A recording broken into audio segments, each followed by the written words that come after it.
One of the happiest days of the shoot for me was, in fact, not a scene that I was in, but learning that Rick Porras had to wear my GIMP suit one day when I was actually shooting another scene. I wasn't able to be there. That's an interesting thought. Rick Porras as Gollum.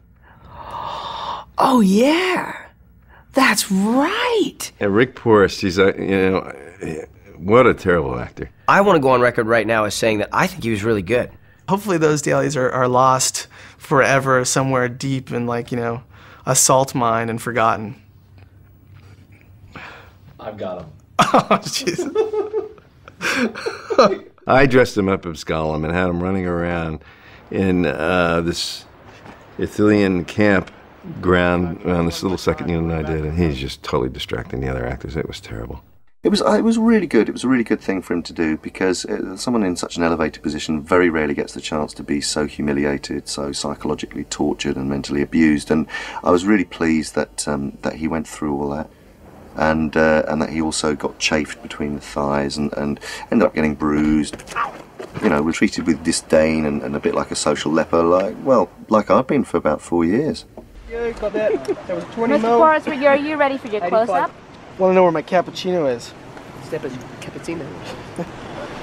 All right, excuse me. Talent going through. I found myself in what I like to call the Gollum pajama outfit, which is basically this kind of, you know, pasty, skin-colored set of pajamas that Andy, because he is in such great shape and he's quite buff, filled in quite well, and I looked quite meek in them. I think we were yelling all day. Forrest Gimp, I think he got incredibly tired of that. He didn't really suit the suit at all.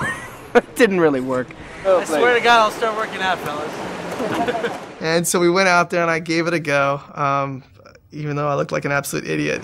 Okay. And twitch your legs a little bit. Okay. Good. Got it. And bark like a dog. Good job, Rick. I think what added insult to injury was that after we shot it, we shot about a day's worth of stuff. The dailies the following night, Peter was so, like, he just seemed like so excited to, like, watch those dailies that evening, and he pretty much started giggling from the start of those dailies all the way through. I think he couldn't help himself. He just he gave me a real hard time for that. I think I said in the last DVD that I can't act to save my life, and I think I've shown yet again in my Gollum performance that I cannot act to save my life. I think he was quite proud, slightly embarrassed initially, possibly, but then, you know, kind of proud to be working in that capacity. And that's also a great, it's a great example of the way that these movies were shot, in the sense that everybody put forth all of their effort. Everybody wanted to give everything they possibly could to get these movies made in the right way. And sometimes that meant, you know, taking on jobs that they weren't used to taking. Later.